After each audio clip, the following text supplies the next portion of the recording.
छावा भाग 134. खेळण्याच्या बालेकिल्ल्यात कुलेश महाराजांना शिर्क्यांचा तपशील देऊ लागले. शिर्के नहीं मानते आपको स्वामी. विचार काय आहे त्यांचा कवीजी?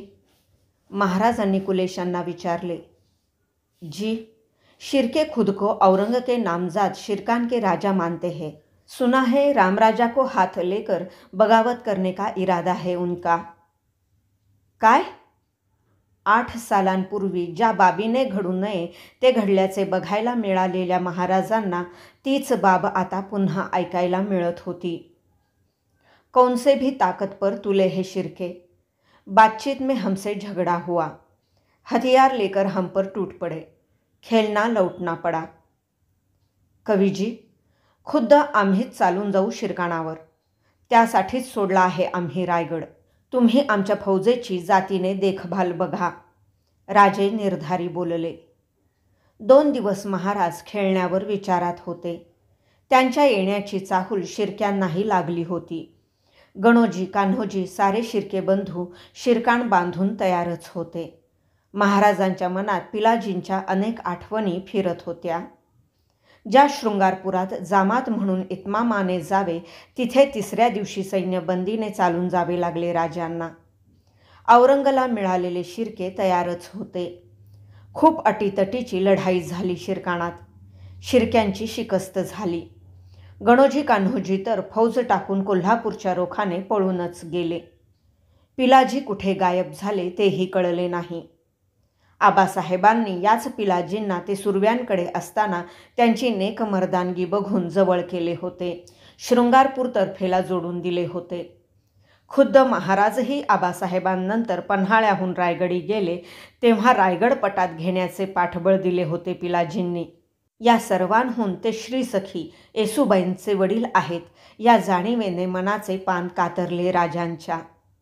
शिरकाणाच्या बंदोबस्तासाठी शिबंदी मागे ठेवून ते खेळण्याकडे निघाले. खेळण्यावर येताच कुलेशांसह गड फेर टाकताना शिरकाणावर नजर ठेवणारा खेळणा डागडुजीला आलाय हे फार जाणवले त्यांना. डागडुजी करून घ्या पुऱ्या गडाची कुलेश. राजाज्ञा म्हणून ते बोलून गेले. पण प्रसंगी गडाची करता येते डागडुजी, पण गणोजींसारख्या आप्तेष्टांची कशी करावी हे मनात आलेले ते बोलणार होते तरी कुणाला. इथे राहूनच शिरकाणावर चोख नजर ठेवा कवीजी. आम्ही निघतो पन्हाळा 32 शिराळा सातारा वाई मार्गे महाड घाटानं रायगडाला. असे कुलेशांना सांगून एक मुक्काम करून महाराज खेळण्यावरून पन्हाळ्याला आले. तो हाच पन्हाळा होता ज्याच्याशी राजांच्या कैक आठवणी जखडल्या होत्या. या इथेच आबासाहेबांची अखेरची भेट झाली होती. शिवपिंडीचे दर्शन करून बालेकिल्ल्याच्या सदरेवर आल्या छत्रपतींच्या आठवणींबरोबर पायफेर चालू होता. नुकत्याच झालेल्या शिर्क्यांच्या लढाईचा आठव फिरत होता. येसूबाईंना कधी आणले नाही या कोटरासारख्या गडावर याची बोच लागली त्यांना. कृष्णाजी कोण्हेरे आल्यात भेटीसाठनं. गडातर्फेचे सरनौबत म्हालोजी बाबा म्हणाले.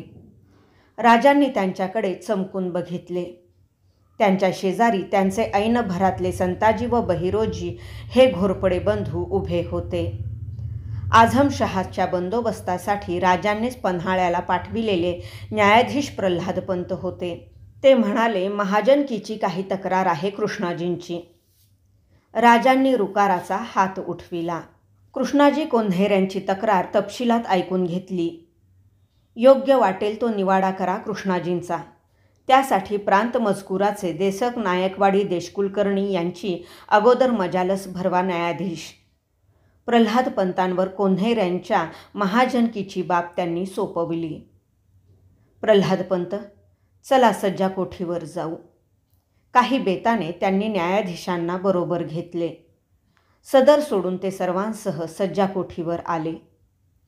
पंत, शिर्क्यांच्या बाबीनं बेचैन झालोत आम्ही. तुम्ही बरेच दिवस आहात या प्रांती. काय बेत आहे त्यांचा?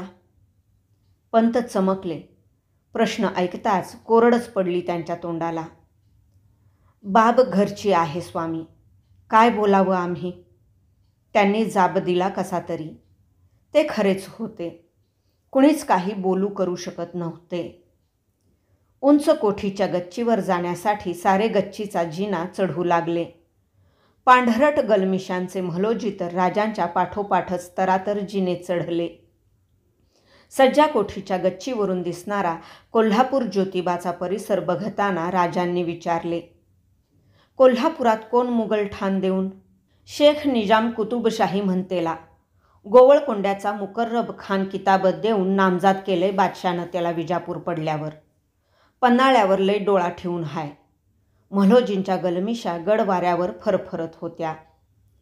भिडतो का गडाला? जी, अधनं टाकतो झाप, पण आम्ही हाय नव डोळ्यात तेल घालून. म्हलोजींनी गलमिशांवर हात फिरवला.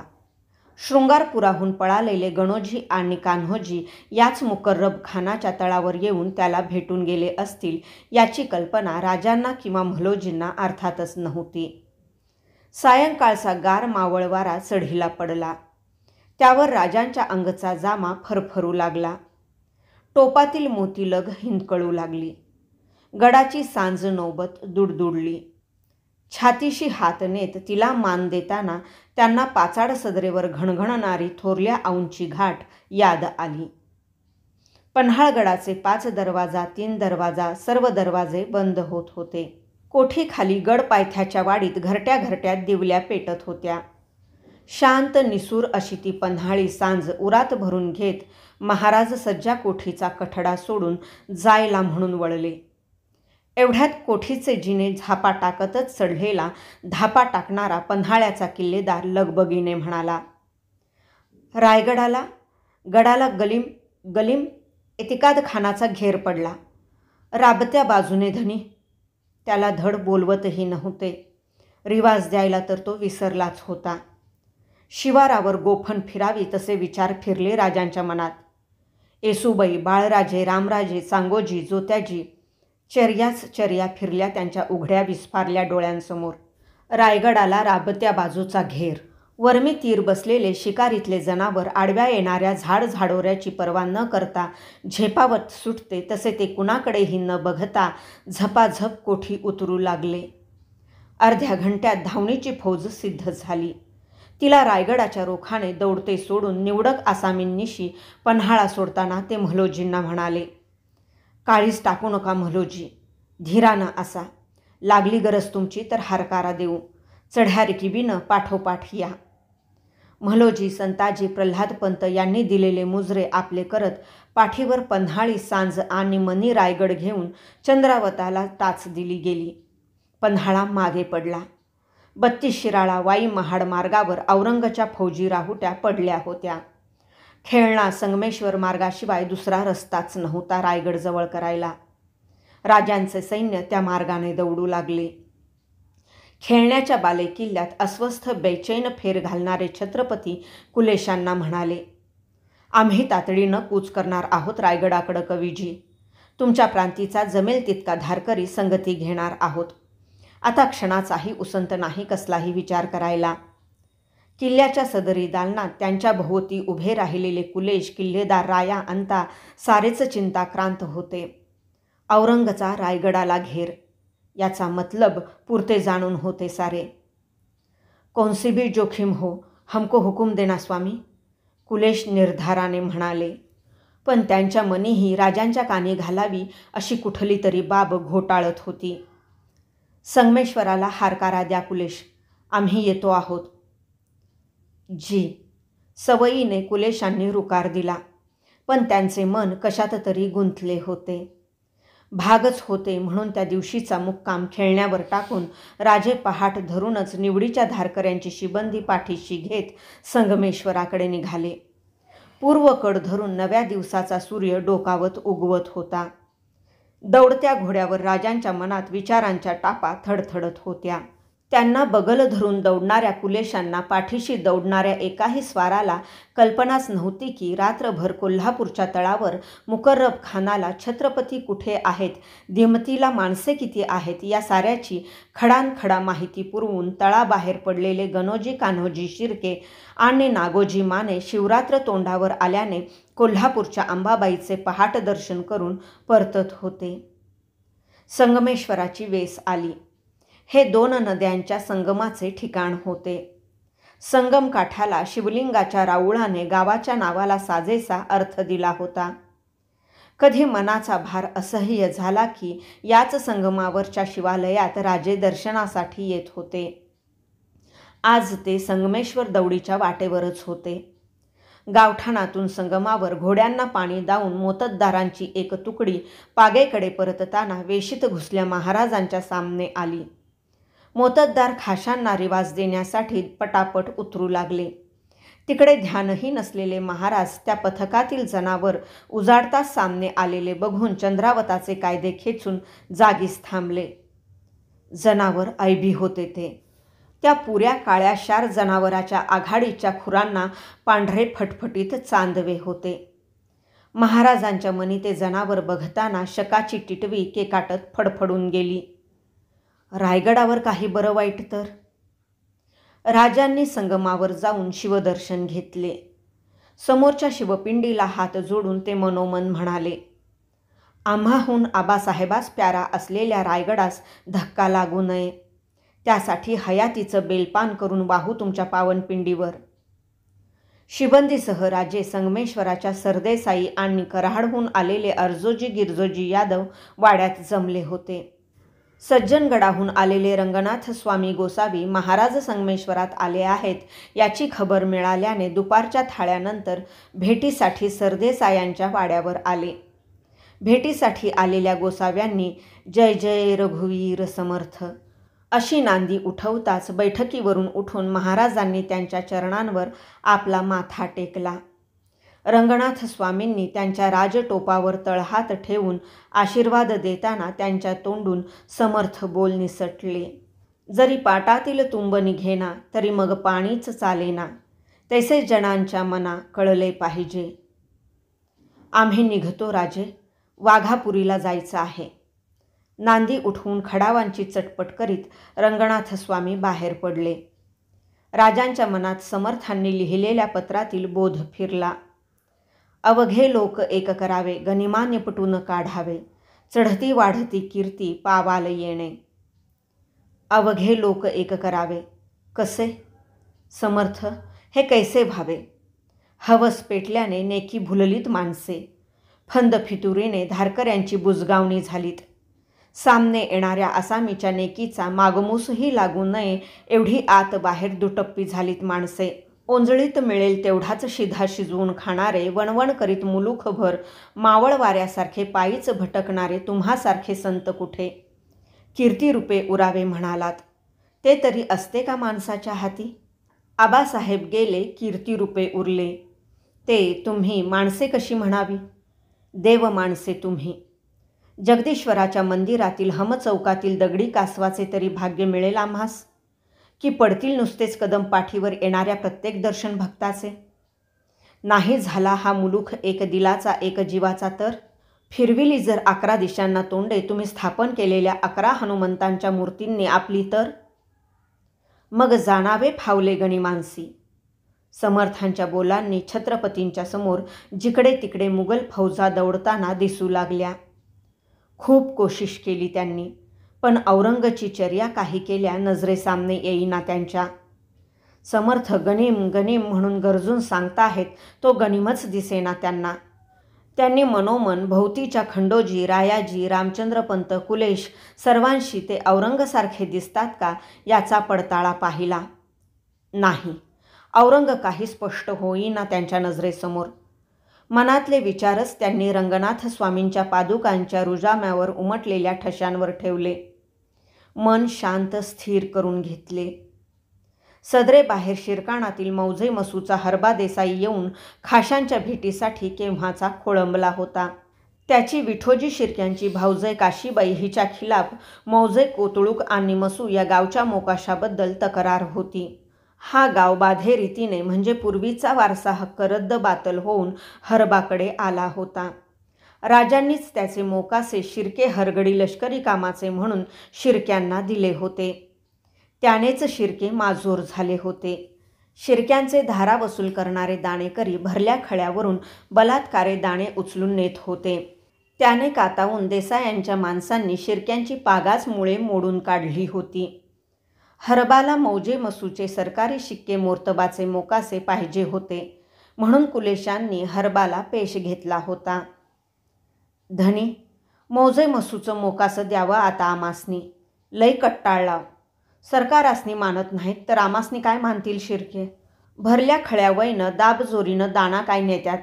कातावून पागाच मोडून काढली आम्ही त्यांची.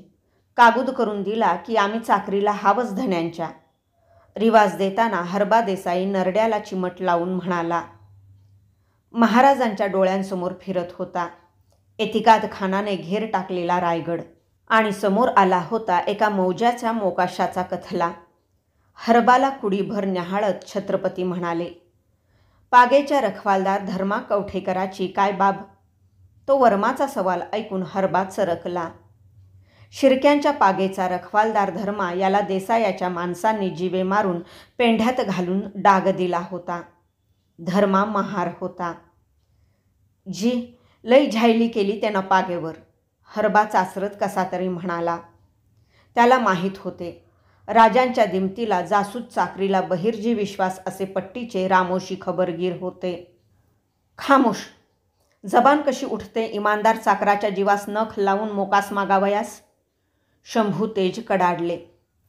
कुलेश, अमानत करून टाका मौजे मसू कोतुळूक तुरवटे तर्फेचा सारा गाव सरकारात. हरबा देसाईला फेकून देणारी आज्ञा सुटली. थप्पड खाल्ल्यागत हरबा गुमान बाहेर पडला. खाशांचा राजसंताप सुमार होईपर्यंत कुलेश काही क्षण कसे बोलावे म्हणून थांबले. त्यांनाही रायगडाची चिंता लागली होती. धैर्याने ते म्हणाले, रायगड जाने के पहिले. बोला कवीजी. महाराज आपल्याच विचारात होते. शिवजी का एक अनुष्ठान संपन्न किया तो सबका अरिष्ट का कुछ तो निवारण होगा. शिवरात्री आई है इसलिए. शिवभक्त असल्याने कुलेश म्हणाले. केवढ्या धावपळीची ही हयात कवीजी. शिवरात्र तोंडावर आली आहे हेही भुलून गेलो आम्ही. आबासाहेबांनी हर किल्ल्यात सही हाताला शिवपिंडीची घुमट उठवली. का तर गड चढताच पिंडीचे दर्शन घेता यावे म्हणून. आज त्यांचाच रायगड संकटात पडला आहे. आमच्या हातांनी त्यांचा म्हणून लावा शिवास कौल. पाचाड पागा आम्ही जाई तो नाही द्यायची दाद छाप्यांना.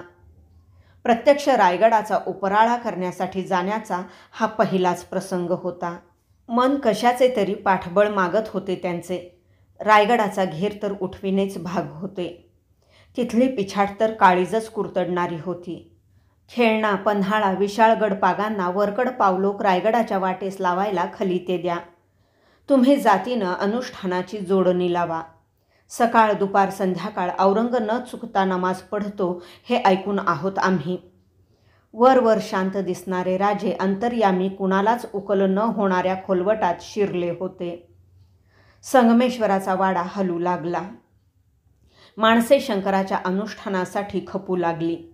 संगमाच्या एकमेकीत मिसळलेल्या नद्या शांत वाहत होत्या. भोवतीचे उंच डोंगरकडे ताठ खडे होते. त्यांना घेरून कोकणचा हिरवाकंच झाडझाडोरा माजला होता. मलकापूर खेळणा संगमेश्वर भागाचे व्युत्पन्न ब्राह्मण कुलेशांनी संगमेश्वरात पाचारण केले. सरदेसायांच्या वाड्यातील हमचौकात शिवाच्या अनुष्ठानासाठी यज्ञकुंड सिद्ध झाले. देसायांच्या देवघरातील शिवपिंडीवर अभिषेकपात्र संततधार बरसवू लागले. त्याचा थेंब थेंब जसा पुटपुटत होता. रायगड रायगड. कुंडात पडल्या समेधांच्या धुराने वाडा कोंदून जात होता. धार्मिक विधी होताच राजे सदरेवर येत होते. अनुष्ठानाचे 2 दिवस झाल्यावर सदरेवर आल्या छत्रपतींना कुलेश म्हणाले, अब रायगड कूच करना है. मलकापूर पन्हाळा संगमेश्वर की जिम्मेदारी है हम पर.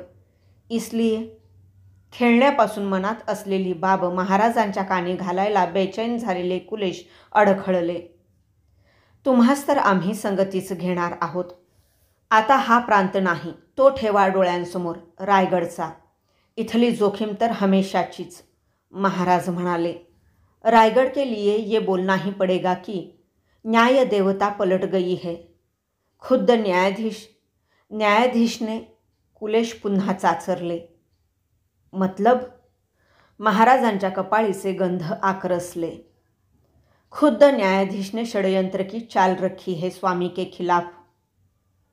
कवी जी, बसले महाराज अंगावर उकळते करंजेल तेल पडावे तसे ताडकन उठले. उभे अंग शहारले त्यांचे. संताप, एकलेपणा, कोंडी, चमत्कारिक भावनेने ते जागीच थरथरू लागले. कुणावरही आदावत घेऊ नका छंदोगामात्य. भूल असेल तुमची, कुल एखत्यारीच्या अधिकाराने केलेली. न्यायाधीश आणि षड्यंत्र? आईने मुलाचा कडेलोट केल्याची बात ऐकवत सुद्धा नाही आम्हास. पुरावा काय यास?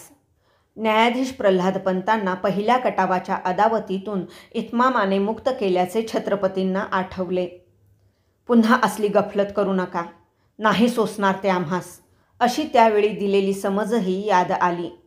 रायगडाच्या महाद्वारात ठोकलेल्या खिळ्यांगत त्यांनी आपली नजर कुलेशांच्या डोळ्यात रोवली. एवढे कुलेश, पण तेही हबकले ती बघताना.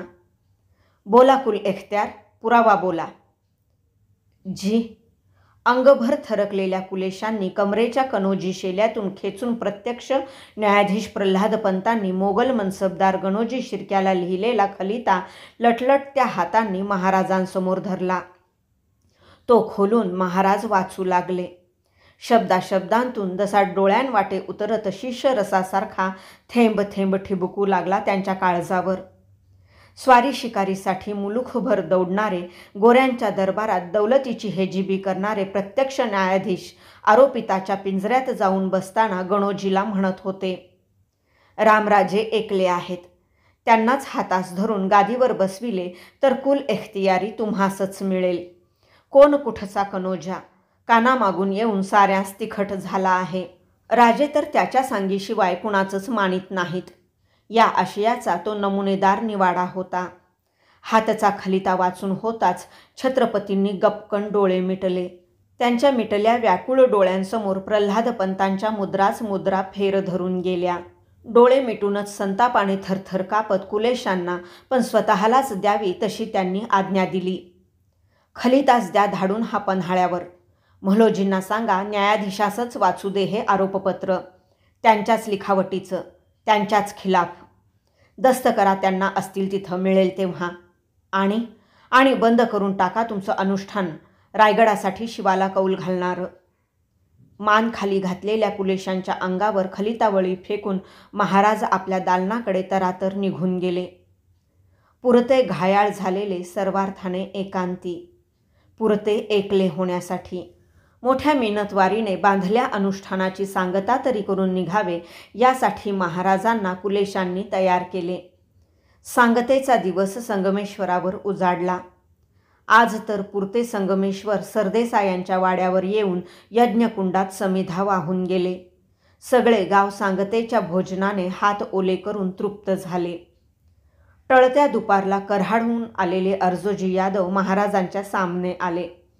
संगमेश्वरात आल्यापासून मनात घोळणारी एक बाब त्यांनी महाराजांना पेश घातली. अर्जोजी बांधकाम कारखान्याचे नामजात प्रमुख होते.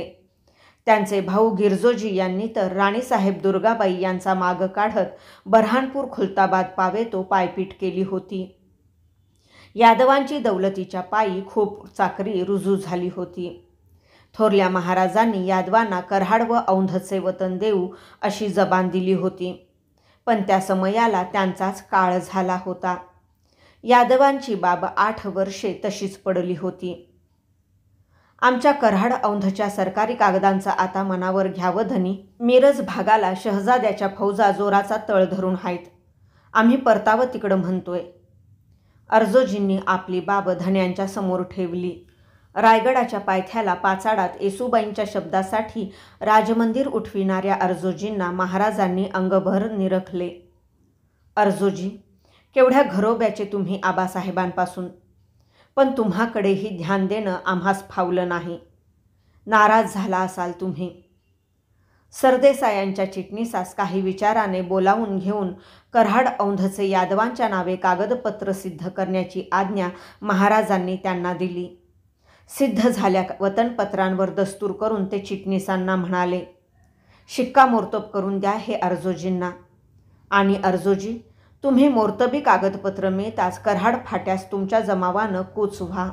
सांगतेसाठी आलेले ब्राह्मण कुलेशांच्या हातून दक्षिणा घेऊन राजांना अभिष्ट चिंतून गावोगाव परतू लागले. आता हा शेवटचाच मुक्काम होता संगमेश्वरात. सरदेसायांच्या वाड्यालगत पागेत मोत्तद्दार जिने खुंटाळ्यांवर ठेवून घोड्यांना खराराबंदी करू लागले. संगमेश्वराच्या बाया बापड्या रात्री खर्चासाठी लागणारे पाणी कळशांनी आपापल्या घरट्याकडे नेऊ लागल्या. पाखरे कोटरांकडे परतत होती. याच वेळेला गणोजी मुकर्रब खानाच्या कानाशी तोंड देऊन दबक्या आवाजात म्हणाला, 500 घोडा आहे संगमेश्वराला. भवतानं खड्या चढणीचं कडं आहेत. कुमक करायला मातब्बरीचं ठाणं नाही आसपास. पन्हाळ्याचा घोरपड्याच जरा दाबीत ठेवाय पाहिजे.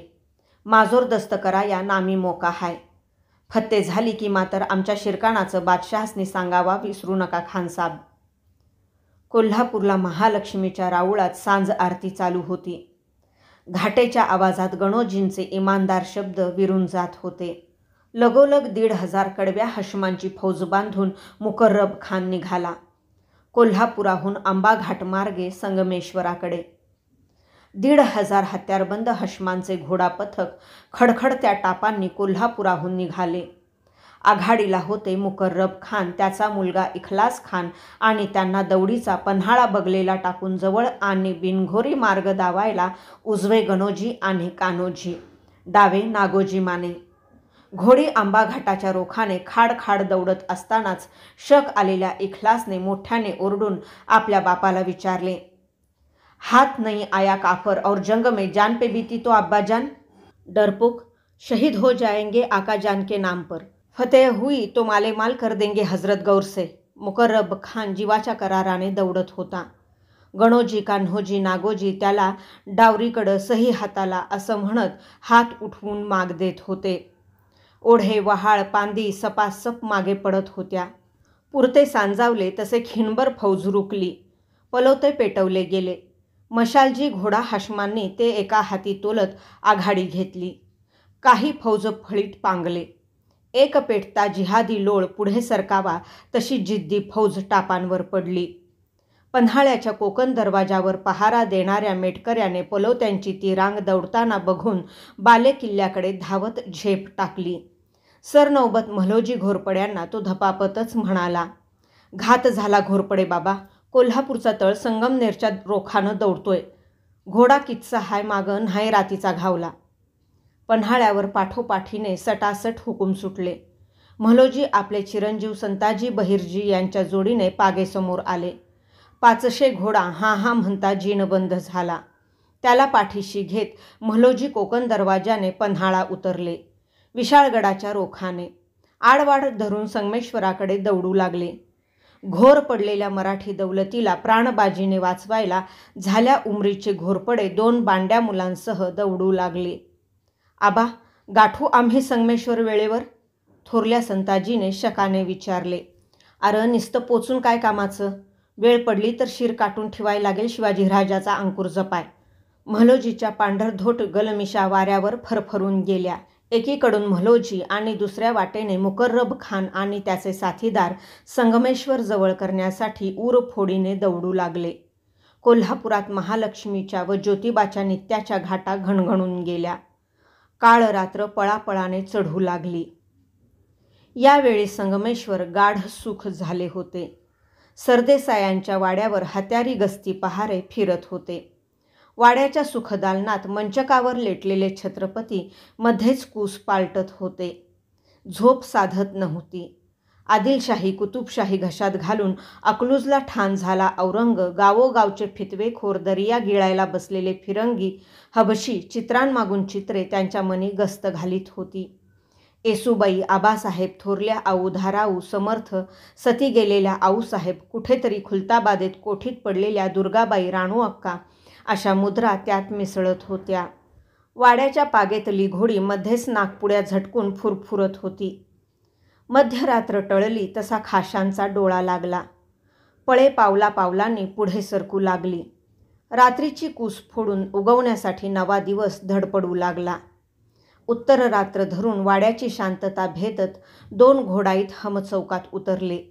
तीरासारखे वाड्यात घुसले. खिदमतगाराला त्यांनी कुलेशांना बिगी बिगी उठवायला सांगितले. महाराजांच्या सुखदालना शेजारच्या कोठीत झोपलेल्या कुलेशांना खिदमतगाराने आत जाऊन उठवले. डुईवर पगडी नसलेले कुलेश भयशंकेने तसेच बाहेर आले. क्या है? मुजरा करणाऱ्या घोडाईतांना त्यांनी शंकेने विचारले. राणा पांदीनं आडवाटेनं गनिम संगमेश्वर जवळ करतोय. महाराजांना उठवा चटशिरी, कानी घालू द्या त्यांच्या हे. खबऱ्या घोडाईतांपैकी एक इकडे तिकडे बघत थर कापून म्हणाला. खांद्यावरून लोंबते उपरणे दोन्ही हातांच्या मुठीत गपकन पकडून कुलेश सुखदालनाकडे धावले. आत जाऊन मंचका शेजारी उभे होत तत्परतेने म्हणाले. स्वामी, स्वामी उठिये. कोण? म्हणत महाराज मंचकावरून उठते झाले. बाहेर संगमेश्वराच्या घरट्या घरट्यात कोंबडी आरवत होती. वकूत नाही, घोडा फेकत एक फौज रानातनं दौड घेतीया. खाशांनी चढे घोडे व्हावं, आणखीनभर भी न थांबता याच वक्ताला संगमेश्वर सोडावं. इथल्या पागापरास दौडीत लय घोडा हाय, तड नाही लागायची. दोन्ही खबरे घोडाईत एका पाठोपाठ एक म्हणाले. हात पाठीशी बांधून सुखदालनात इकडे तिकडे झपाझप फेर धरणाऱ्या छत्रपतींकडे ते घोडाईत उत्सुक डोळ्यांनी बघू लागले. कोनाड्यात पेटत्या टेंभ्याकडे बघत एकदम थांबून राजे कुलेशांना म्हणाले.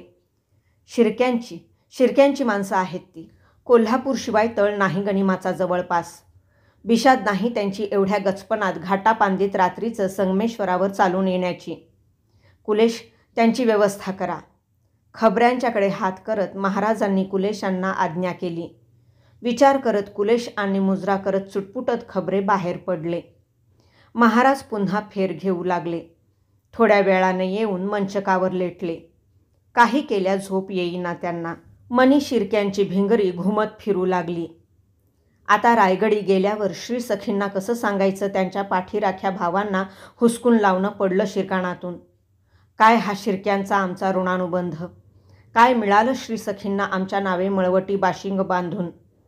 राजांच्या मनी विचार आले. तबकात ठेवलेल्या राजटोपाकडे ते बघू लागले. टेंभ्याच्या मंद उजेडात त्याची कलाबतू झगमगत होती. त्यांना जाणवले आबासाहेबांचा राजटोप उभ्या माटाचा होता, आपला बसक्या माटाचा. मोगली की मौशागतच. आपल्या आजोबांचाही तसाच. त्यांनी निदान निजामशाही आदिलशाही सतत जरबेत ठेवल्या. आम्ही राखू ही मराठशाही. इकडे संगमेश्वराच्या वेशीत घुसलेले म्हालोजी बाबा आपले घोडालोक संगमेश्वर भोवती पांगते फेकून त्याला कडं टाकून संगमेश्वर राखायला खडे ठाकले. आडवाटेने जीवाची पर्वा न करता घोडे फेकल्याने ते वेळेवर पोहोचले होते. त्यांच्या पांगत्या शिबंदीने नरड्याच्या घाटा फोडून उगवत्या पहाटेला थरकावून टाकणाऱ्या किलकाऱ्या उठविल्या. हर हर महादेव. त्या विरायच्या आत बेभान बेलाग दौडत्या हशमांची जिहादी फौज पाठीशी घेत मुकर्रब इखलास धुराळ्याचा लोळ उठवीत संगमेश्वराच्या वेशीत घुसले. उगवता दिवस त्या धुळीच्या लोळाने पुरता झाकाळून गेला. धीन धीनच्या आरोळ्यांनी संगमेश्वर दणाणले. कालवाच कालवा झाला. देसाई यांच्या वाड्यात तो कानावर पडताच ताडकन उठलेले महाराज दरवाजाकडे झेपावले. बाहेरून भयकातर झालेले धावत येणारे कुलेश त्यांना धडकायचेच थांबले. राया अंता तर कुणाचंही ऐकायच्या मनस्थितीत नव्हते. आज सगळा रिवाज बाजूला ठेवत राया तर थेट छत्रपतींच्या दंडाला धरून गदगदा हलवत म्हणाला. इळभर थांबू नगासा, घात झालाय. हत्यार घ्या आणि बाहेर पडा. निघा निघा. गरकण वळून दालनातल्या तबकातील टोप मस्तकावर ठेवून म्यानातली तलवार बाहेर खेचून म्यान तसेच फेकत राजाने डाव्या हाती ढाल तोलली. आपल्या दालनातून हाती ढाल हत्यार घेतलेले कुलेशही बाहेर आले. सगळ्या वाड्यातले माणूस मिळेल त्या जागेचे हत्यार घेऊन चला बाहेर व्हा, गाव यार गाठलाय, गनिम आला म्हणत बाहेर पडू लागले. कालवाच कालवा उडाला वाड्यावर. राया अंता कुलेश अर्जोजी यांच्यासह महाराज दरवाजा बाहेर पडले. वाड्याच्या पागेतून बाहेर काढलेली घोडी धरून मोत्तद्दार डोळ्यात जीव आणून टकमक दरवाजाकडेच बघत होते. म्हालोजींची फळी फोडून वाड्यापर्यंत घुसलेले 10-20 हशम हात्याराने फेकले की जवळची घोडी ते महाराजांच्या मांडाखाली देणार होते. क्षण क्षण डोंगरागत छाताडावर असह्य झाल्याने मोत्तद्दार आपल्या जीवापेक्षा ही घोडी मोलाची मानून दरवाजातल्या झोंबाझोंबीकडे सरकले. एवढ्याचशे 500 हशमांचे धीन धीन गरजणारे जंग अंगभर सरसरलेले बेभान भिरे घेऊन इखलास खान आपल्या हातची तेग नाचवतच दरवाजात येऊन भिडला.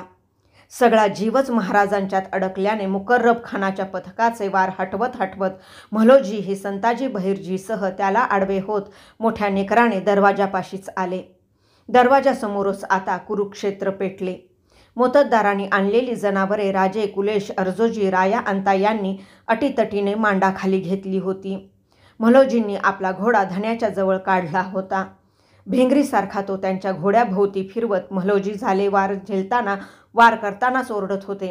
भांगा काढा धनी, नावडी जवळ करा, भडक्यात बसून इथनं निघा, जीवाची बाजी लावू आम्ही. म्होलोजींच्या रूपाने मराठी दौलतच आक्रोशत होती. जागजागी मावळे हशमांची जंगी हत्यारी मारामारी जुंपली होती. खणखणाट, आरोळ्या, टापा, वार बसताच उठणाऱ्या घोड्यांच्या खिंकाळ्या यांचा कोलाहल माजला होता.